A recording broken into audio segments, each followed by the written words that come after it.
بسم الله الرحمن الرحيم. سبحانك لا علم لنا إلا ما علمتنا إنك أنت العليم الحكيم.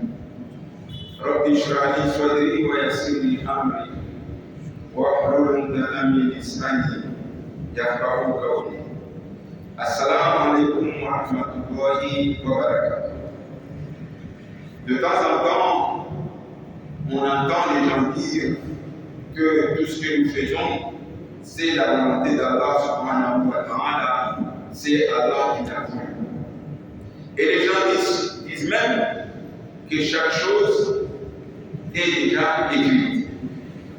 Et si Allah a déjà écrit le destin de chacun, alors pour quelle raison certaines personnes vont aller en affaire? Quelle est la faute du non-musulman? Pourquoi il est en enfer? Qui est le responsable? C'est Allah ou c'est l'individu? Certaines personnes disent même que c'était écrit. Allah l'a plu. Ce sont des choses qu'on entend un peu partout. On dit aussi qu'on va être jugé en fonction de nos actes. Pourtant, ceux qui iront au paradis, Dieu les connaît déjà. Ils sont déjà écrits, ils sont déjà destinés. Et ceux qui iront en enfer, Allah subhanahu wa ta'ala les connaît également. Ils sont déjà destinés, c'est déjà écrit. Comment expliquer cela? C'est le thème de la conférence. Pour éclairer chacun d'entre nous dans la situation de Al-Qadar, ce qu'on appelle le destin. Donc, tout ce que l'homme fait est déjà écrit, ce qu'il va faire telle ou d'autres choses. Allah khalaqakum wa ma ta'malun. Allah est celui qui vous a créé et tout ce que vous avez fait. Là, on va bien expliquer le récit. Pourquoi alors, c'est si tel est le cas, si tout est déjà écrit, pourquoi est-ce qu'alors l'homme se dérange-t-il de faire le bien ou le mal, alors que c'est déjà écrit qui ira au paradis et qui ira en enfer? Qui va suivre le droit chemin et qui va être égaré? Tout ça, c'est connu par Allah subhanahu wa ta'ala. Pourquoi alors devons-nous travailler? Donc, on va donc expliquer Al-Qadar, le destin, et le destin est l'un des 6 piliers de la foi que chaque musulman doit croire. Al-Qadar, et toute personne qui ne croit pas à Al-Qadar, le destin, il n'est pas musulman. Parce que la foi est composée de 6 éléments. S'il manque un élément, alors notre croyance n'est pas complète. Donc, Al-Qadar. Pour être musulman, il faut prier, il faut croire aux 6 piliers de la foi qui sont أن تؤمن بالله وملائكته وكتبه ورسله واليوم الآخر وشره وخيره. Donc ce sont les conditions pour être un vrai musulman et un croyant. Il faut croire en Allah subhanahu wa ta'ala, croire en ses anges, en ses envoyés, en ses prophètes, croire aux livres, croire au destin, que ça soit mal ou mauvais.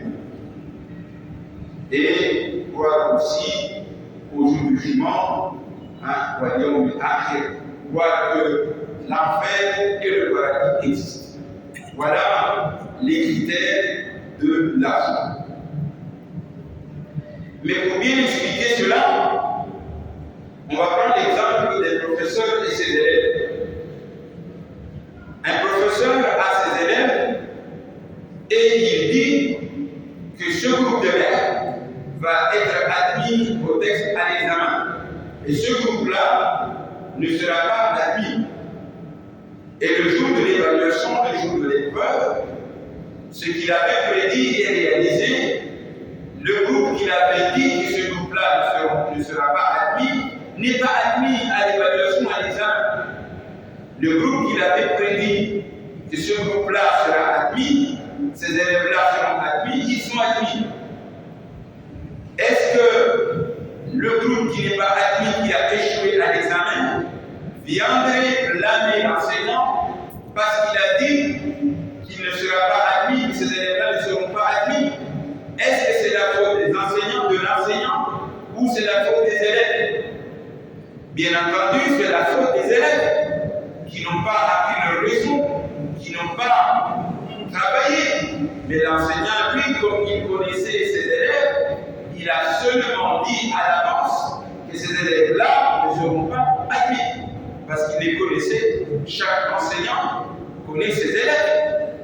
Et c'est la même chose pour Allah subhanahu wa ta'ala. Allah est le créateur des cieux et de la terre. Il connaît donc ses créatures. Il connaît ses créatures de A à Z. Voilà pourquoi Allah est celui qui a créé les 7 cieux et les 7 terres en 6 jours. Il a créé les cieux et la terre, les 7 cieux et la terre en 2 jours simultanément. Et ensuite, il a créé tout ce qu'il contient en 4 jours. 2 jours, il a créé le ciel et la terre simultanément. Et les 4 jours, il a créé les anges, les êtres humains, les diables, les montagnes, les animaux, les plantes, les poissons, les déserts, tout en 4 jours. Mais ces 2 jours, ces 4 jours ne correspondent pas forcément aux jours comme on les connaît. C'est Allah qui connaît la définition de ces jours de Dieu. On connaît. Donc, Allah nous connaît. Mais la différence qu'il y a entre Allah et l'enseignant, c'est que l'enseignant pourrait commettre une erreur, tandis qu'Allah ne commet jamais d'erreur.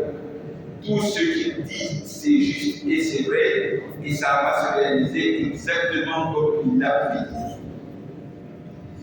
Donc, comment fonctionne le destin? Donc, Allah, comme il connaît le destin de chaque chose, il a seulement écrit dans son livre tout ce qui va se passer 50 000 ans avant de créer les 7 cieux et les 7 terres, ce qu'il contient. 50 000 ans à l'avance, il a écrit le destin de chacun. Non pas pour lui, lui connaît déjà, mais pour nous, on va l'expliquer. Si quelqu'un, par exemple, a volé, c'est donc le choix de cette personne qui a fait qu'il a décidé de voler. Je vais donner un exemple très précis encore. Aujourd'hui, alhamdoulilah, mashallah, ce vendredi 4 avril 2025, à Majeka ou dans le monde entier, certaines personnes sont venues à la mosquée, d'autres ne sont pas venues. Ils ont choisi de rester avec leurs préoccupations, leur travail. D'autres ont décidé de venir à la mosquée. Mais Allah connaît à l'avance, connaissait à l'avance, il connaît à l'avance quels sont ceux qui vont venir à la mosquée et quels sont ceux qui vont décider de rester chez eux et de poursuivre leurs préoccupations. Allah connaissait ça à l'avance. Donc, il a seulement, et il connaît qui va venir à pied, qui va venir à moto, qui va venir à bicyclette, qui va venir en voiture, il connaît tout ça. Donc, comme il connaît tout ça, il a seulement écrit à l'avance qui viendra à la mosquée et qui ne viendra pas. Et pour celui qui ne vient pas à la mosquée, est-ce que c'est la faute d'Allah? Est-ce que c'est Allah qui lui a dit de rester à la maison? Non. Bien évidemment, non. C'est la personne tout seul qui a décidé je ne vais pas à la mosquée. Donc, il est responsable de son acte. Ceux qui sont venus à la mosquée, ils ont décidé de à la mosquée parce qu'Allah, il nous a donné, il nous a pas créé comme les anges. Les anges, Allah les a obligés de l'adorer. Mais nous, les êtres humains, Allah ne nous a pas obligés de l'adorer. Il nous a laissé le choix de l'adorer ou ne pas l'adorer. C'est ce qu'on appelle le libre arbitre. Et la différence est là.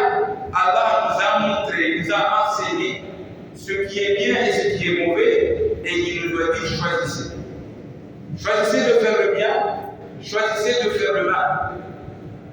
Mais il ne nous oblige pas. Mais comme il connaît ce qui va se passer à l'avance, il a seulement écrit à l'avance les actions de chacun, chaque être humain, de chaque homme et de chaque femme. Il a seulement écrit, mais il n'est pas responsable de ce que nous avons fait. On va donner un autre exemple pour bien expliquer cela. Si par exemple Allah subhanahu wa ta'ala a écrit dans ton livre de compte que tu auras dans ta vie 100 000 € dans tes risques, et il te donne le choix que ces 5 000 € là dans tes risques, dans ta subsistance, tu peux les avoir soit en travaillant dur, soit en les volant, soit en commettant de l'injustice, de la corruption. Toi, tu as choisi de les voler pour faciliter, pour faire facile, ce qu'on appelle l'argent facile. Tu n'as pas pu travailler. C'était écrit que tu auras cet argent. Tu as décidé d'aller voler ou de commettre l'injustice. Mais ce n'est pas Allah qui t'a dit d'aller voler. Allah t'a dit que tu as le choix, ton risque est là, tu as le choix de faire le bien, de travailler dur et de prendre ton risque, ou de choisir le chemin de haram, le chemin de la facilité, et de faire ce qui te plaît, et prendre la chose, le risque haram. Donc c'est toi qui es responsable, mais ce n'est pas Allah. Allah, lui, t'a donné le choix. Vous voyez un peu la différence. Donc, il a créé le bien et le mal, mais en aucun cas, Allah ne nous a pas orienté, il ne nous a pas dit, il ne nous a pas ordonné d'aller faire le mal. Il nous a donné le choix de faire le bien ou de faire le mal. Donc nous sommes responsables de nos actes, de ce que nous allons réaliser dans notre vie. Là où nous ne sommes pas responsables, c'est dans les situations suivantes. Par exemple, Allah ne nous a pas consulté sur le choix de nos parents, sur le choix de notre genre, être né masculin ou féminin, être né blanc ou noir, être né beau ou laid, être né cheveux crépus ou cheveux lisses. Allah ne nous a pas consulté sur ça. Donc nous ne serons pas interrogés sur le choix de nos parents. Nous, on ne nous a pas demandé le choix de nos parents, donc Allah ne nous va pas juger sur ça. Allah ne va pas juger que nous sommes nés garçons ou filles. Non. On n'a pas été consultés sur ça. Cela ne dépend pas de notre volonté. Sur ces choses-là, on ne va pas être interrogé. Autre chose, Allah ne va pas nous interroger, par exemple, si tu suis sur un chemin et une main te tombe sur ta tête, tu as mal.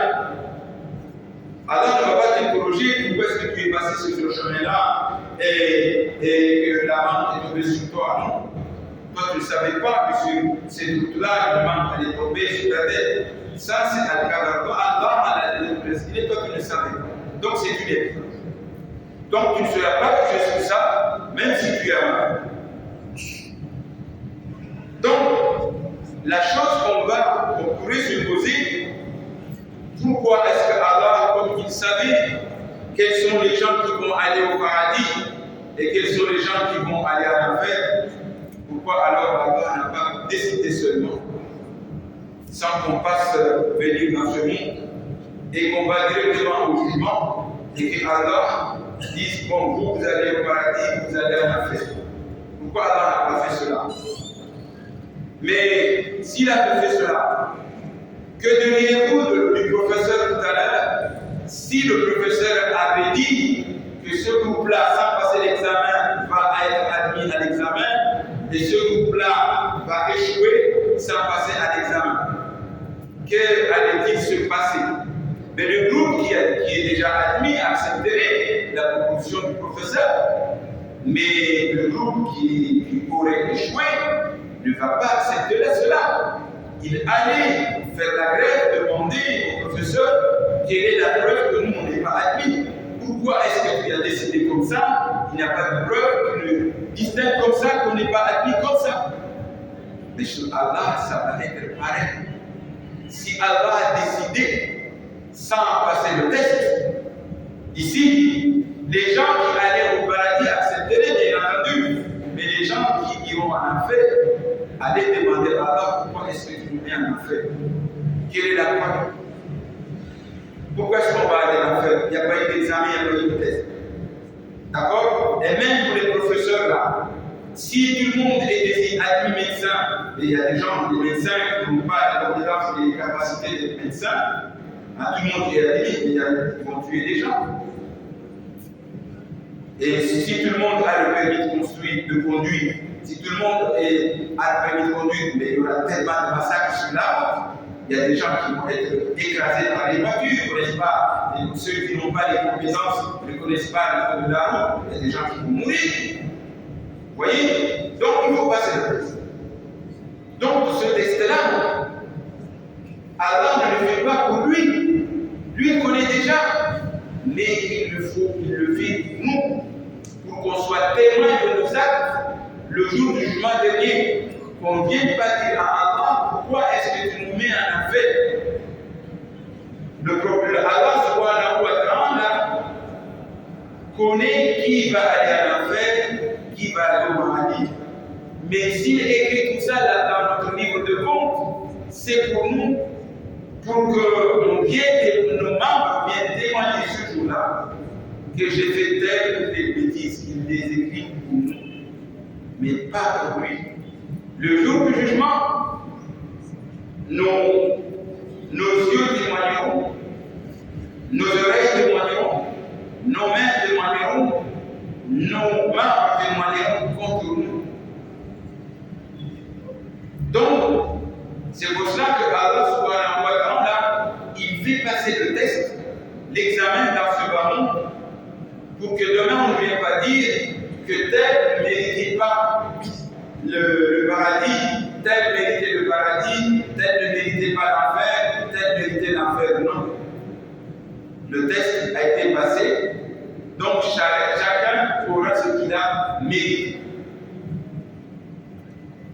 Allah dit dans la surah 67, surah Al-Mulk, verset 1 et 2, il dit Tabaraka alladhi biyadihi al-mulku wa huwa ala kulli shay'in qadir alladhi khalaqa al-mawta wal hayata liyabluwakum ayyukum ahsanu amala. Alladhi khalaqa al-mawta wal hayata. Allah est celui qui a tout créé, qui a la royauté dans ses mains, entre ses mains. Il nous a créé pour nous faire passer.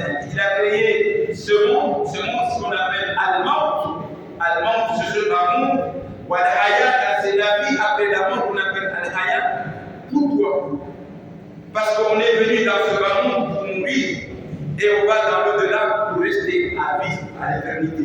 C'est pour cela qu'on dit Al-Hayat, c'est notre vie. Ce monde Al-Maut, c'est on est venu dans ce monde pour mourir. C'est ça Al-Maut. Al-Hayat, c'est la vie après la mort, qu'on appelle Al-Hayat parce qu'on va rester pour l'éternité. Pourquoi est-ce qu'on est venu dans ce monde?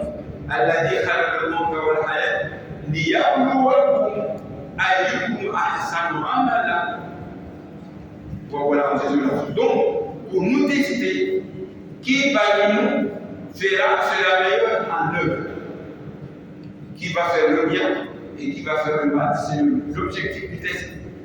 Pour que demain, on n'aille pas dire qu'on a été distingué, tel a été aimé. Non. On va choisir nous-mêmes notre destin. On choisit nous-mêmes de faire le bien et de faire le mal. Et ensuite, on va être jugé. Et Allah va plus loin. Non seulement qu'Allah connaît ce qui va être réalisé, mais Allah connaît plus que cela. Donc, le jour du jugement, les injustes, les mécréants, les kafirs ne vont pas contester la justice d'Allah ils vont par conséquent demander à Allah de revenir sur terre pour se racheter, pour se rattraper, mais Allah va leur répondre que c'est trop tard, ça ne sera plus possible.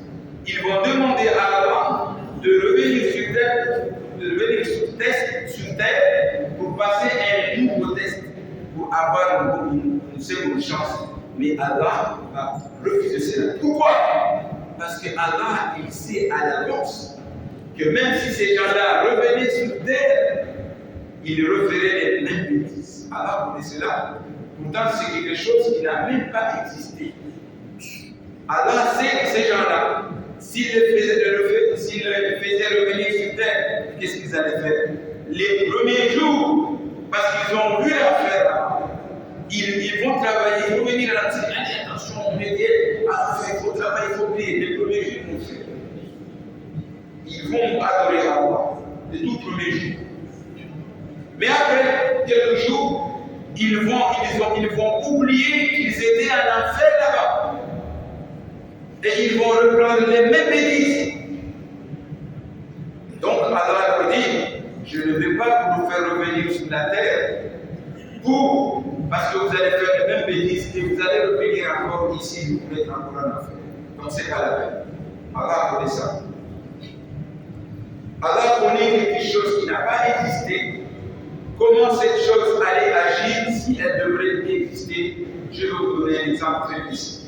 Vous, masha'Allah, alhamdulillah, Dieu vous a créé des hommes, des êtres humains, or des hommes, des gens qui sont ici. Et dans l'autre côté de la mosquée, il y a des femmes. Allah sait ce que vous feriez ici, les hommes, si vous étiez créés des femmes. Allah sait ce que vous feriez. Pourtant, c'est quelque chose qui n'a pas existé. Mais Allah sait comment vous agiriez, quelles seraient vos actions si vous étiez créés des femmes. Il sait aussi, ces femmes-là, ce qu'elles feraient si elles étaient créées des hommes. Allah sait cela. Pourtant, c'est quelque chose qui n'a pas existé. En plus de cela, les gens du paradis n'accepteraient pas de sortir au paradis. Ils ont déjà réussi à l'examen. Ils vont dire non, on est déjà au paradis, on ne va pas retourner là-bas. On est déjà au paradis, on reste ici. D'ailleurs, quand on entre au paradis, on n'a plus envie de sortir. On sort. Vous voyez? Donc, on n'a qu'une chance, une seule balle. Maintenant qu'on est encore en vie, il faut profiter pour travailler et gagner le paradis. Mais il ne faut pas dire que c'est Allah qui est notre créateur. Allah, lui, il sait les choses à l'avance. Chaque seconde de notre vie, ce qu'on va faire, il a seulement écrit dans notre livre que tel jour, telle heure, on va faire telle action. Il a tout écrit. Mais ce n'est pas lui qui nous dit de faire telle ou telle chose. Al-Qadar Allah signifie quoi alors? Si une personne a volé de sa main, c'est quoi Al-Qadar Allah? Parce qu'il y a aussi une compréhension. Une personne a volé, il va dire ça c'est Qadar Allah. C'est quoi? Qadar Allah intervient à partir du moment où c'est Allah qui t'a créé, qui t'a donné une main, qui t'a donné une intelligence, qui t'a donné des yeux, hein? Et ensuite toi tu es parti pour aller voler. Avant c'est lui qui t'a donné les outils, mais il ne t'a pas dit d'aller voler. C'est toi qui as choisi d'aller voler. Il t'a choisi entre le choix de voler ou de ne pas voler. Toi tu as choisi de voler. Donc ça c'est ton problème, tu seras jugé sur ça. Allah, quand on dit Subhanallah, il faut comprendre le sens de cela. Subhanallah, Allah s'est distingué du mal. C'est-à-dire, Allah ne dit jamais à une personne de faire le mal. Ça ne concerne pas. Allah, lui, il est généreux. Il veut que ses créatures aillent au paradis. C'est pour cela qu'il nous donne toutes les possibilités, il met tous les moyens pour qu'on aille au paradis. Mais c'est nous que parfois, on devient dur. Je vais vous donner une exemple. Alhamdulillah, on vient de terminer le Ramadan. Et on lui dit encore, si vous faites 6 jours, vous serez compté dans votre livre de compte comme si vous avez jeûné pendant 1 an. Pourquoi? Vous jeûnez 1 mois et 6 jours. Et dans votre livre de compte, vous êtes compté que vous avez jeûné 1 an. Pourquoi Allah fait cela? Parce que Allah a dit chaque bonne action est multipliée par 10. Donc quand tu fais 1 mois de Ramadan, c'est multiplié par 10 mois. Donc c'est comme si tu auras fait 10 mois de Ramadan. Mais dans l'année, il y a 12 mois. Il manque 2 mois pour faire l'année. Donc il nous donne un bonus, un complément de 2 mois seulement en jeûnant 6 jours. À Shawwal, 6 jours. Tu mets 6 jours fois 5 fois 10. 6 fois 10, 60 jours. Donc égal 60 jours, 2 mois. Donc on jeûne 6 jours et on a la récompense de celui qui a jeûné 2 mois. Et donc globalement, vous auriez jeûné 1 an. Mais qui peut récompenser ça? Les êtres humains, quand tu fais le travail des mois, ils te payent des mois. Mais Allah ne fait pas comme ça. Tu fais un travail des mois, tu es payé 10 mois.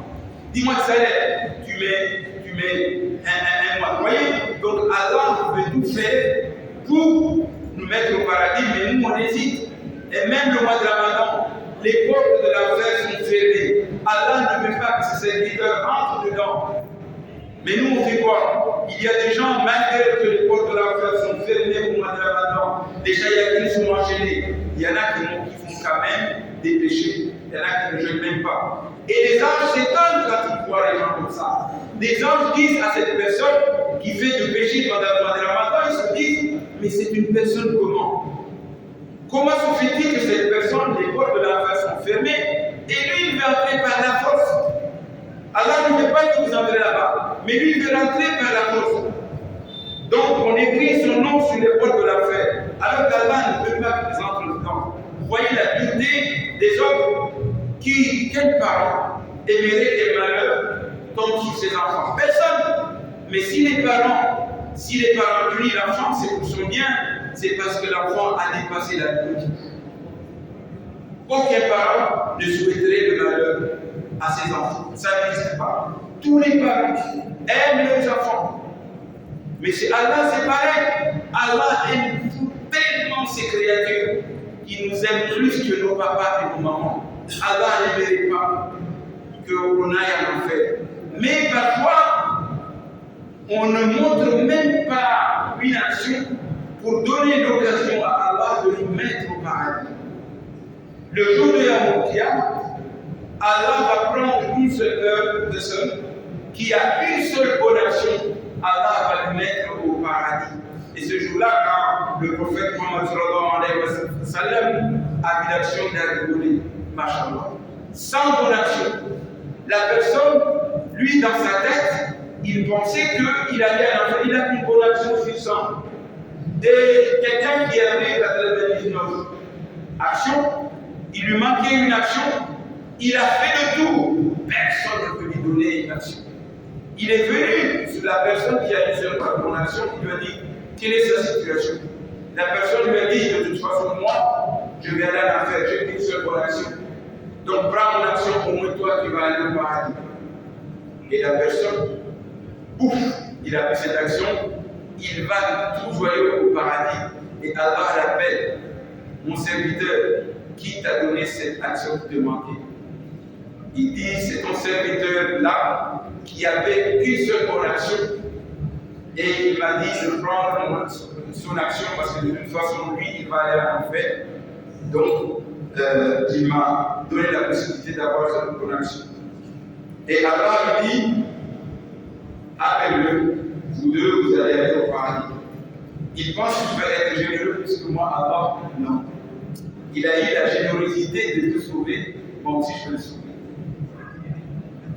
Vous voyez, une action, cette personne est allée au paradis. Les deux sont allés au paradis.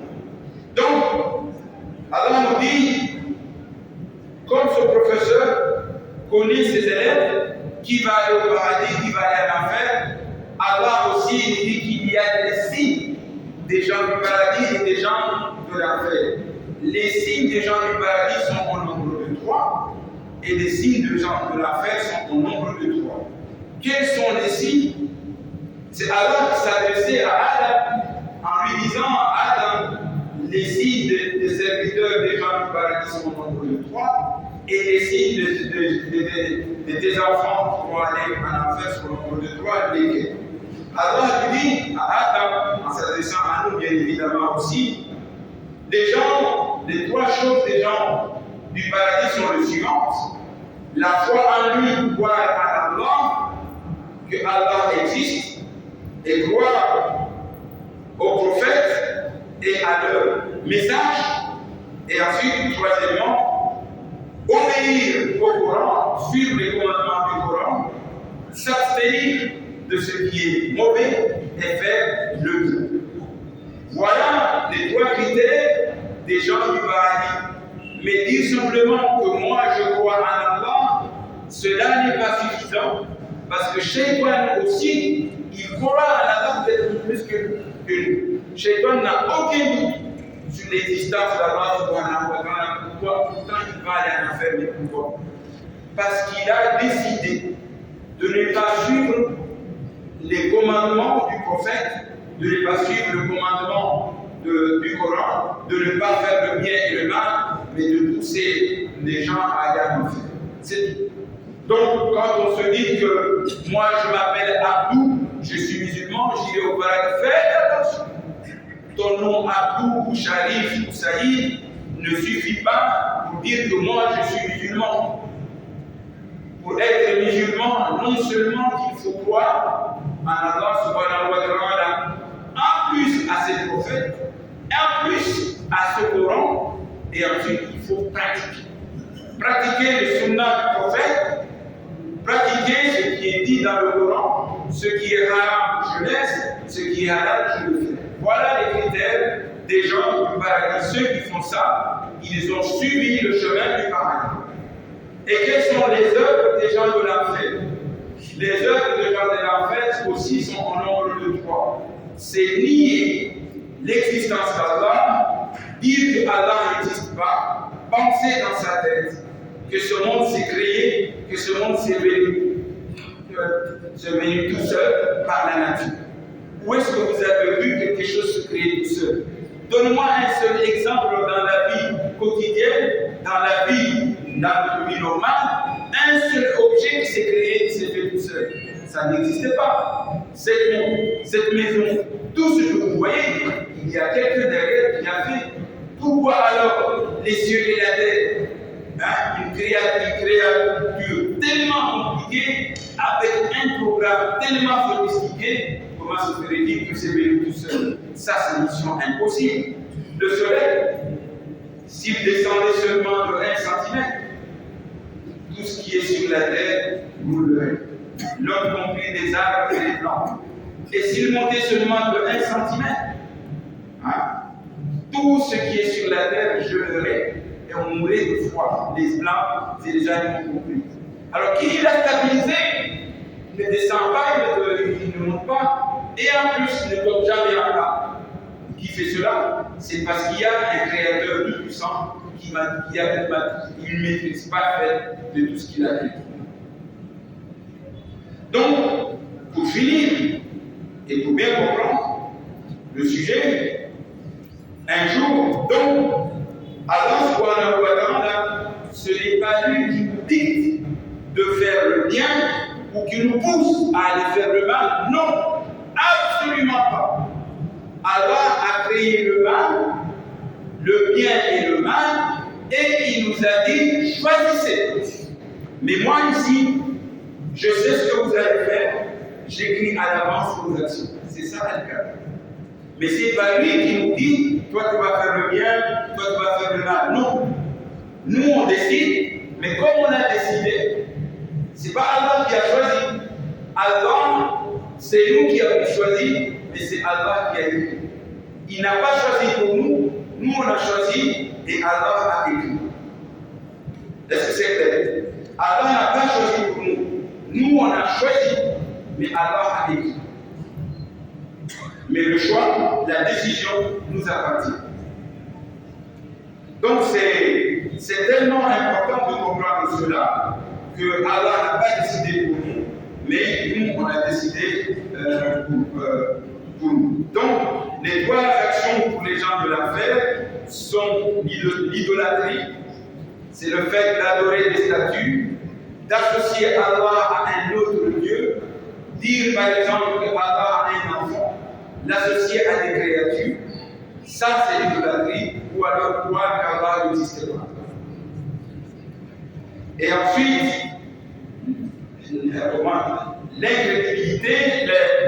l'incrédulité vis-à-vis de ses envoyés. Donc, le fait de ne pas croire à ses prophètes, d'être contre le prophète, d'être les ennemis du prophète.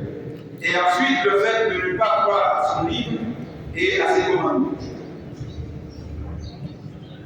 Donc, je vais terminer avec les conclusions suivantes. Il y a eu ces choses-là, il les a pas écrites pour nous. Il les a écrites pour nous. Mais Allah, lui, il connaissait, il connaît tout ce qu'on va faire. Pourquoi il les a écrits? Pour qu'au jour du chemin dernier, on ne vienne pas nier. Hein? Que moi je n'ai pas fait ça, moi je n'ai pas fait ça. Il les a écrits pour nous, pas pour nous. Lui, le connaissait déjà. D'accord? Et enfin, si tu veux tout savoir, je termine avec ça, vous me donnez 2 minutes. Un jour, Maulana Ali était assis sur un arbre et quelqu'un est venu lui dire hey, cet arbre-là va tomber, tu vas te faire mal. Et un autre, et il allait quitter cet endroit parce que c'était un endroit dangereux. Et il y a une personne qui lui dit oh Ali, mais ça c'était le destin, c'était écrit que tu vas rester là, cet arbre va tomber, donc reste là. Il a dit non, je vais quitter ce destin, que cet arbre va tomber pour aller vers un autre destin où je serai en sécurité et continuer le reste de ma vie. Vous voyez, donc, il ne faut pas rester dans un problème et dire ah, ça c'est écrit. Quand il y a un problème, on fait des efforts. On travaille pour lutter contre le problème. Ensuite, une autre situation pour conclure. Omar aussi, un jour, il allait avec son armée aller en mission. Il est arrivé sur la route, des gens lui ont dit Omar, là où tu vas, il y a une épidémie là-bas, il y a la peste. Donc retour. Et quand il a voulu faire demi-tour, un autre lui dit Omar, mais pourquoi tu fais demi-tour? Il faut continuer à aller là-bas. Parce que si dans ton destin c'est écrit que tu vas mourir, tu vas mourir. Même si tu vas là-bas. Même si tu ne vas pas là-bas. Même si tu vas là-bas, si c'est écrit que tu ne vas pas mourir, tu ne vas pas mourir. Il a dit je vais quitter le destin de ces situations où je risque de mourir et aller avec mon armée, avec un autre destin où mon armée sera en sécurité. Donc, demi-tour. Il est revenu avec son armée pour protéger son armée et pour lui-même. Donc, il n'a pas suivi ses mauvais conseils. Donc, nous, on doit agir comme ça. Il ne faut pas rester là à dire ah, de toute façon, moi, je veux faire telle chose parce que Allah déjà m'a destiné à en faire. Non. Allah a écrit, mais c'est nous qui choisissons.